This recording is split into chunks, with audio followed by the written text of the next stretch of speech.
Hey, welcome to the Give and Go Basketball Podcast. We have an ISO shot coming to you due to some scheduling conflicts and just trying to get everybody together. This is going to work for us the best way. So we're going to have Ben Sperry take an ISO shot on what his take on the NBA Finals are, and then we'll catch up with Steele later, and we'll do a little Olympic preview. With that, as my dogs wrestle over a ball down here where I'm at. But anyways. So the Milwaukee Bucks take the series in 6 games, lose the first 2 to Phoenix in Phoenix, and then just completely blow up and take the series. The next 4 games, win it. Antetokounmpo goes nuts, and the Suns didn't even play bad. It's just they had no answer for Giannis. So Ben, give us your take and what's your thoughts on this. And I'm excited for what you were kind of previewing me on before we started recording. Go ahead. Yeah, I mean, I guess first we do need to shout out the Bucks. Bucks in 6, as was foretold all the way back in the days of Brandon Jennings when he told the world that the Bucks are going to, as an 8 seed, we're going to beat the Heat. And 6, that was, of course, LeBron at his apex. Didn't happen that year, but he came back later and told a reporter that Bucks in 6 is for the culture. And it turned out that it just was a couple years premature as he was a prophet. Giannis brought them to victory, 50-point game to close out the series. And Giannis was spectacular. And I think we talked about legacy a couple weeks ago and what, having success in the playoffs would mean for these guys. And as you can see, very shortly after Game 6, Giannis's legacy, according to the talking heads, is way, way up now, right? There's talk about at the age of 26. Are his credentials, his accolades as good as anybody's have been to this point?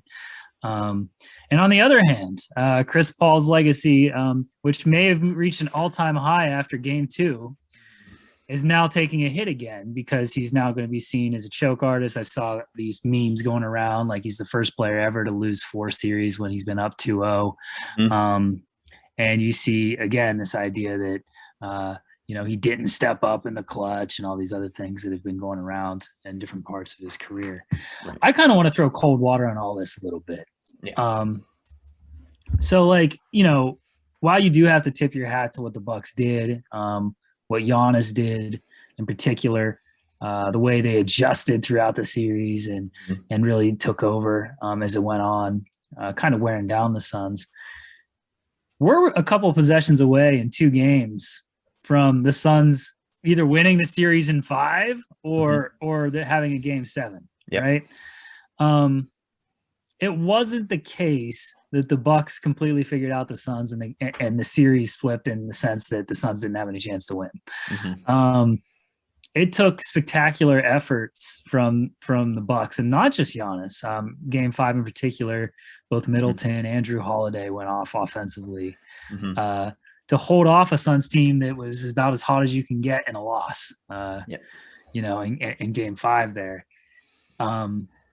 Middleton in Game 5, Middleton had 29, Holiday had 27. Yeah. And Giannis had 32.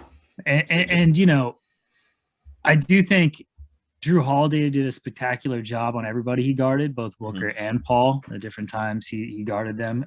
Chris Paul had a lot of uncharacteristic turnovers. A particularly bad game in Game 4. Well, pretty much Holiday was dogging him from full court the entire game. Yeah, and they did a good job on Booker as well in the closeout game. So there's a lot of credit that's due there, but again,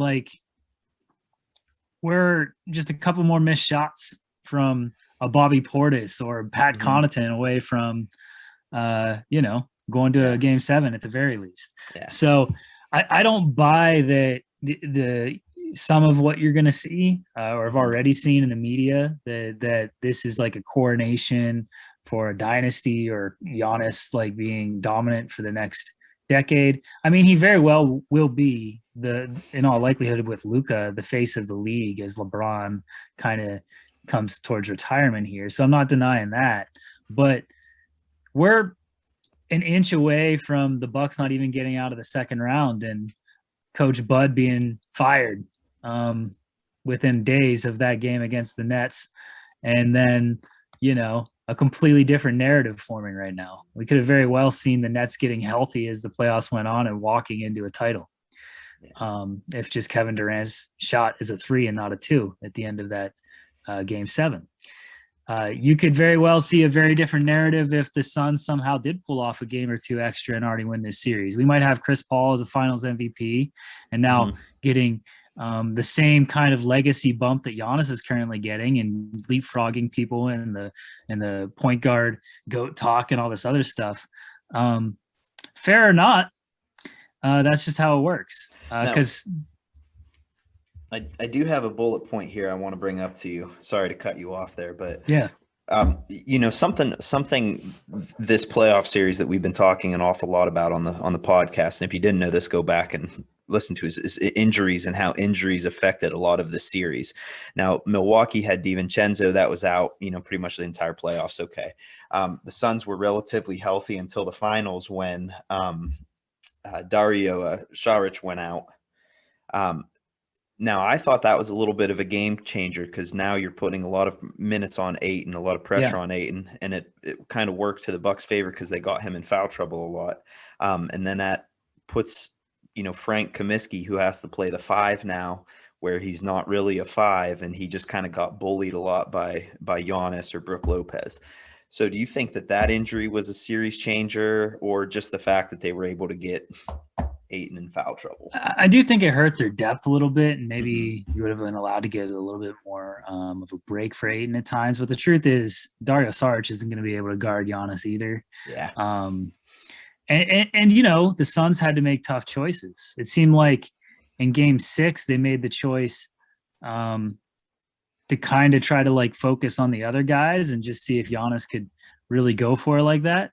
But here's the thing, and again, this goes to legacy, and it's crazy to think about, and again, it's to Giannis's credit. But if Giannis shoots his regular 50% from the free throw line, the Bucks don't win the game.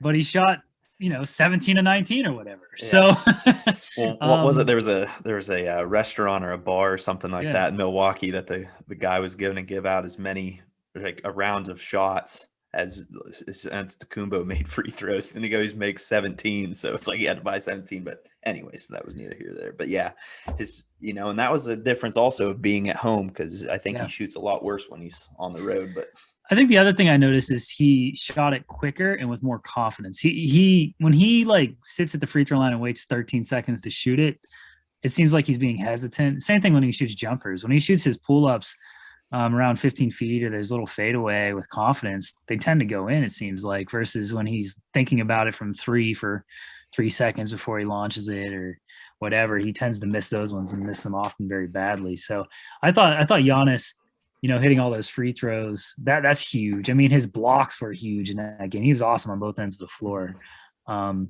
So yeah, I mean, Giannis deserves whatever bump he's getting. I just don't know if I enjoy listening to fans and analysts, so to speak, make these almost hyperbolic claims about what games mean for somebody's legacy when these things could very easily gone another way. And that's the number one thing that I wanted to just get it put out there is you could look at this very analytically and be like, Chris Paul didn't play bad. He didn't choke. I mean, he had more turnovers than he normally has, but he ended the series averaging 22, 8 on 55, 52 splits. And then he shot a little bit bad for him at the free throw line at 75%, but he shot over 50% from 3 and averaged 22 points a game and 8 assists in the NBA finals. And we're calling him a choke artist. Yeah. Yeah. Oh, and that was, we were talking about that earlier. I think that, like you said, Game 5, they shot over 60% from the floor. 3. But they, like I said, they just didn't have an answer for Giannis. All right. So I did see one stat about Giannis, because there's also been a lot of hate thrown out throughout the year, throughout the season, throughout his career on how he's not a very skilled basketball player, whatever. Okay. But I think he's one of 2 players, and I think the other one was Michael Jordan. I could be wrong on this, but I think that has the credentials that he has over 2 series MVPs, a finals MVP, and a defensive player of the year, something like that. Hakeem as well. Okay. Yeah. So, you look at you kind of look at his stats, his credentials, and he's up there with the greatest. But I think it's pretty obvious that he doesn't have the skill sets as the Kobe Bryants, the Michael Jordans, the LeBron James. Do you still put him into the talks? And he's only 26, and look at Yeah. what he's done on 26. And I think they said LeBron James wasn't. He was 29, I think, when he won his first. I'd have to look that up, but Yeah. can you put him up with that with the top goats, let's say, or the Yeah. top tier guys, the Kobe Bryants, Michael Jordan, LeBron James? Can you put him up at that? Is he there or is he not there? What do you See, think? I think it's just so, and this is what I mean by being a prisoner of the moment. Like we do this, like after game 2, Chris Paul's the GOAT point guard, right? And then there's 4 more games to be played. Well, the series ends, the season ends with Giannis on top, and he does have a lot of accolades at his age, and he does have the potential to move up in that conversation. But there's just so much left yet to be written in his career. And I would say this, like, just because he's not a 3-tier scorer like Kevin Durant or Kobe in his prime was, that doesn't mean he's not tremendously productive and effective. He's actually a new school center, and that's weird to think about because he handles the ball a lot, but really he is. Like, he does most of his damage within the paint. He does do some posting up too, but a lot of it is facing up and dribbling into the paint and then dunking on people or finishing around the rim or going into his little turnaround games and stuff like that. And that's fine. I mean, there's all-time greats that were unstoppable that were primarily post players or in the paint players, like a Shaq, like a Moses Malone, like, even some of the other centers, you got Wilt in the past and stuff. Like, if you look at him as a center and not as a Kevin Durant type player, and then you just judge him based on his productivity on both ends of the floor, then I don't see any reason why he can't be considered an all-time great. Yeah. You didn't have Shaq running high pick and roll as the ball handler to shoot threes in the clutch either. That's not what you did with him, but he was still the most dominant center of his era and one of the greatest players of all time. I think it's similar with Giannis. Like, he can be one of the greatest players of all time, even if he can't shoot a lick from 3 and, game 6 withstanding isn't a great free throw shooter. We've had that before. Good point. Is there any other subjects you want to talk about or any other points you wanted to make on the finals or just anything else that we have up and coming here in the world of basketball now that the finals is over? I mean, obviously, we'll have still looking forward to the Olympics with the game. And I mean, Giannis being an example of this, becoming so international now. The U.S., and we've already seen this, they need to watch out. I think they need to be ready to play right away because a lot of these teams from elsewhere they might not be all NBA All-Stars in their team, but they got a lot of NBA level talent. And just as we see in the NBA, any given night, any team can win. So, like, you very well could have the team U.S. team lose if they're not ready to play. So that's the one thing I'm looking forward to seeing here in coming days. And then last thought, shout out to huge fan of the show, friend of the show, Timothy Peoples, getting married this weekend. So just wanted to shout him out. Absolutely. We've already discussed on getting him back on the show here in the future and having that coming in. Real quickly, I did want to get your thoughts on the old TBT. Real quick, because I had kind of forgotten all about it and looked back into it when you had mentioned it earlier in the week when we were talking about what we wanted to do this week for the show. Just give the listeners a real quick preview on what that is and how it works. Well, I mean, it's unfortunate for the tournament this year. It's just called the basketball tournament. ESPN's been running it for the last couple summers, usually starring a bunch of guys that were either in the NBA at one point or just high-level D1 players, usually for major programs. They build a lot of alumni teams. It's not solely that, but there's a lot of college alumni teams. Guys that play overseas, guys that didn't get top billing because they're not NBA players, come together and they play this winner-take-all tournament for $1 million, I believe it is, and they can split it however they want. That's what it is. Yeah. Well, this year, instead of it being the case that the NBA has been done for 4 months and they have kind of the summer to themselves, they ran into having their first slate of games that were supposed to be televised on ESPN being the same night as Game 6 of the NBA Finals. And then they run into the rest of the tournament being at the same time as the Olympics. So it's just a really unfortunate time for, I think, TBT. I don't Yeah. know how much viewership they're going to get this year. But they experimented with the Elo ending and stuff like that they actually been trying out the NBA All-Star game the last couple of years. So I've always thought it was a pretty cool summer watch, though. I don't know if I'm even going to get a chance to watch it with all the Yeah. other basketball that's going on. No doubt. But all right. Well, like Ben mentioned earlier, we've just had a lot of weird scheduling stuff going on with the three of us. Ben was busy during the earlier week. My daughter was sick, so I was up with her late at night. Steele's got work and different stuff going on in his life, so we just haven't been able to come together. So Ben covered the NBA Finals for us tonight. We're going to catch up Steele in the next couple of days. We're going to have him give us an Olympics preview. He's got a couple other thoughts to discuss. We're going to put it all out there, and then hopefully, with that being over, we'll have some different stuff going on, like the draft is coming up. The Yeah, it's Olympics. true. Yeah, we'll be talking about the Olympics a lot, the draft a lot of fun stuff happening. We're hoping we have a couple other topics that we need to get into that we've been putting off because the finals are coming up. So we got a lot of cool stuff coming up for you. So just hopefully we'll just be able to get our schedules aligned a little bit better to make it all happen. Hey, this has been an ISO shot with Ben Sperry. I'm your host, Mitch Shreve. I'll be back later this weekend with Ryan to do a cover the Olympics. Ben, any other thoughts before we sign off? Nah, it's all for you. That's all. He's good. Hey, this has been the Give and Go Basketball Podcast. We'll see you next time.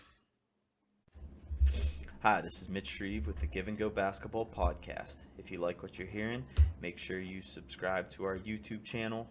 Also, be sure to follow us on Facebook, Instagram, and Twitter for all the latest updates on all of our postings and content. You can also email us at thegiveandgo3@gmail.com to ask us any questions or give us suggestions on what you'd like to hear about all things basketball. Thanks for tuning in.